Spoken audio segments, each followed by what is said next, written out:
जय हरी विठ्ठल. मित्रांनो, आषाढी एकादशी म्हणजेच देवशयनी एकादशी हा वारकरी संप्रदायातील आणि संपूर्ण महाराष्ट्रातील अत्यंत पवित्र व मोठा उत्सव. या दिवशी करोडो भाविक विठू माऊलीच्या दर्शनासाठी पंढरपूरला जातात. पण जर तुम्ही पंढरपूरला जाऊ शकत नसाल तर घरीच राहून पांडुरंगाला प्रसन्न करण्यासाठी कोणती सर्वात महत्त्वाची आणि प्रभावी सेवा करावी? आजच्या ह्या व्हिडिओमध्ये आपण आषाढी एकादशीची अत्यंत सोपी, फलदायी आणि शास्त्रोक्त सेवा कशी करायची, या दिवशी काय करावे व काय करू नये याची संपूर्ण माहिती पाहणार आहोत. आषाढी एकादशी शनिवार 25 जुलैला आहे. विठू माऊलीच्या चरणी जर आपली सेवा रुजू व्हावी असे प्रत्येकाला वाटत असते, परंतु आषाढी एकादशीच्या पवित्र दिवशी घरोघरी नक्की कोणती एक सर्वात महत्त्वाची आणि प्रभावी सेवा करावी, जी सेवा केल्याने पांडुरंगाचा आशीर्वाद हा मिळेल. आषाढी एकादशीला देवशयनी एकादशी का म्हणतात? तर ताईंनो, शास्त्रानुसार या दिवसापासून भगवान श्री विष्णू योग निद्रेमध्ये जातात आणि पुढील 4 महिने म्हणजेच चातुर्मास हा सुरू होतो. वारकरी संप्रदायात या दिवसाला खूप जास्त महत्त्व आहे. या दिवशी विठ्ठलाच्या नामाचा गजर केल्याने आणि श्रद्धापूर्वक सेवा केल्याने जन्मोजन्मांचे पाप हे नष्ट होते व आपल्या घरामध्ये सुख, शांती आणि समृद्धी देखील येते. सर्व दुःख, दारिद्र्य ही देखील दूर होण्यासाठी मदत होते. सर्वात महत्त्वाची सेवा विठ्ठल नामस्मरण. आषाढी एकादशीच्या दिवशी पांडुरंगाला प्रसन्न करण्यासाठी विठ्ठल नामाचा जप आणि तुळशीपत्राचे समर्पण ही सर्वोच्च सेवा मानली जाते. पहिली सेवा तुळस अर्चा. तुळशीपत्राचे समर्पण. विठ्ठल हा तुळशीचा भुकेला आहे. तुळशीशिवाय पांडुरंगाची पूजा ही अपूर्ण मानली जाते. तुळस म्हणजे हृदय आहे. आषाढी एकादशीच्या दिवशी सकाळी स्नान उरकून पूजेच्या ठिकाणी विठ्ठल रुक्मिणींची प्रतिमा असेल तर प्रतिमा किंवा मूर्ती ठेवावी. मूर्तीला किंवा फोटोला हळद, कुंकू, अबोली, पिवळी फुले वाहावीत. 108 तुळशीची पाने ही एकत्र करून ओम नमो भगवते वासुदेवाय किंवा श्री विठ्ठल रुक्मिणीभ्यो नमः या मंत्राचा जप करत एक तुळशीपत्र हे विठ्ठलांच्या चरणी अर्पण करायचं आहे. जर तुम्हाला 108 पानं ही शक्य नसतील तर तुम्ही एक तुळशीची माळ किंवा तुळशीचे मंजिरीयुक्त पान प्रेमाने अर्पण करायचं आहे. तुळशीशिवाय विठ्ठलांची पूजा ही अपूर्ण आहे, कारण याच्या पाठीमागे एक कथा आहे. एकदा वजन करण्याचा प्रसंग आला. एका पारड्यात श्रीकृष्ण बसले आणि दुसऱ्या पारड्यात सत्यभामेने तिचे सर्व सोन्या चांदीचे दागिने, हिरे, माणके ठेवली. तरीही कृष्णाचे पारडे हे खालीच राहिले. दागिन्यांचे वजन हे कमीच पडले. शेवटी रुक्मिणी माता पुढे आली. तिने अत्यंत भाविकतेने आणि प्रेमाने एक तुळशीपत्र त्या दागिन्यांवर ठेवले. तुळशीपत्र ठेवताच कृष्णांचे पारडे हे वर आले आणि दोन्ही पारडी समान झाली. यावरून हे सिद्ध झाले की भगवान विठ्ठल कृष्ण सोन्या नाण्यांचा नाही, तर केवळ भक्ती आणि प्रेमाने अर्पण केलेल्या तुळशीचा भुकेला आहे.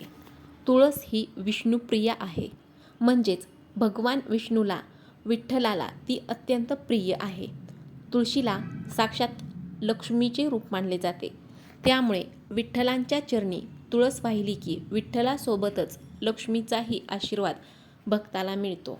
थोडक्यात सांगायचे तर विठू माऊलींना महागड्या वस्तू किंवा दागिन्यांपेक्षा भक्ताने प्रेमाने वाहिलेली एक तुळशीपत्र हजारो पटीने जास्त प्रिय आहेत. म्हणूनच तुळशी माळ गळा गोपी चंदन टिळा हीच वारकऱ्यांची आणि विठ्ठल भक्तीची खरी ओळख बनली आहे. दुसरी सेवा नामजप व हरिपाठ. संतांनी सांगितले आहे, हरिमुखे म्हणा पुण्याची गणना कोण करी. या दिवशी कमीत कमी 108 वेळा रामकृष्ण हरी किंवा विठ्ठल विठ्ठल जय हरी विठ्ठल या मंत्रांचा जप करावा. घरातील सर्वांनी एकत्र बसून संत ज्ञानेश्वर महाराजांचा हरिपाठ किंवा विठ्ठलाचे अभंग म्हणावेत. नामाच्या गजराने घरातील नकारात्मक ऊर्जाही दूर होते व घरामध्ये सकारात्मक ऊर्जाही निर्माण होते. तर ही झाली दुसरी सेवा. या सेवेमध्ये तुम्हाला नामजप आणि हरिपाठ म्हणायचा आहे. कमीत कमी 108 वेळा तुम्ही रामकृष्ण हरी किंवा विठ्ठल विठ्ठल जय हरी विठ्ठल या मंत्रांचा जप हा करायचा आहे. जर तुम्ही ही सेवा केली तर घरामधील नकारात्मक ऊर्जाही दूर होण्यासाठी मदत होईल आणि घरामध्ये सकारात्मक ऊर्जेचा संचार हा होऊ लागेल. त्यानंतरची तिसरी सेवा मानव सेवा आणि अन्नदान.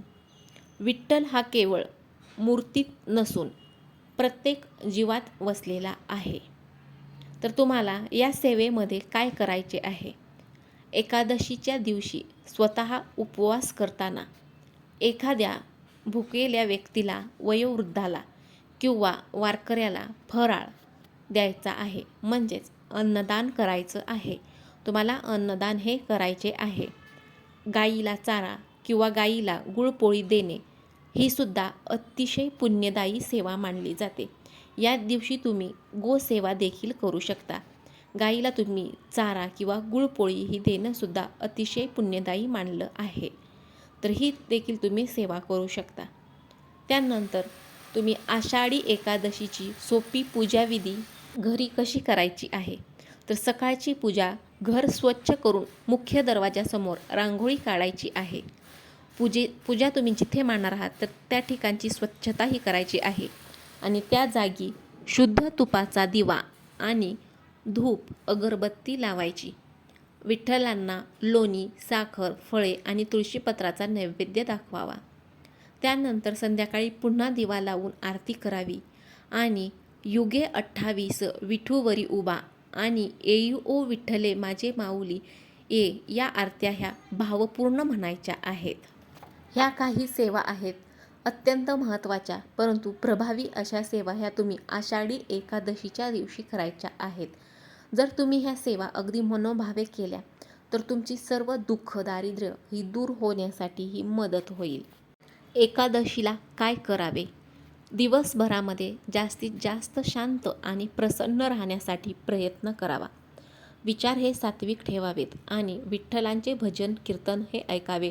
नामस्मरण करत राहावे. उपवासासाठी तुम्ही सात्विक फराळ, फळे, दूध, बगर, साबुदाणा हा घ्यावा. या दिवशी तुम्ही एकादशीच्या दिवशी काय टाळायचं आहे? या दिवशी तुम्ही कोणाचीही निंदा, चुगली किंवा राग करू नका. मांसाहार, कांदा, लसूण आणि तांदूळ अन्न ग्रहण करणे हे टाळावे. झाडाची पाने किंवा तुळशीची पाने ही एकादशीच्या दिवशी तोडू नका. तुळशीची पाने जर तुम्हाला हवी असतील तर तुम्ही तुळशीची पाने ही आदल्या दिवशीच तोडून ठेवायची आहेत. मित्रांनो, विठ्ठल भक्ती ही खूप सोपी आहे. विठ्ठल कोणत्याही मोठ्या कर्मकांडांचा भुकेला नाही, तर तो भक्तांच्या निस्सीम प्रेमाचा भुकेला आहे. या आषाढी एकादशीला तुम्ही मनापासून घेतलेले विठ्ठलाचे नाव आणि अर्पण केलेले एक तुळशीपत्रसुद्धा पांडुरंगापर्यंत नक्की पोहोचेल. तुम्हा सर्वांना आषाढी एकादशीच्या खूप खूप शुभेच्छा.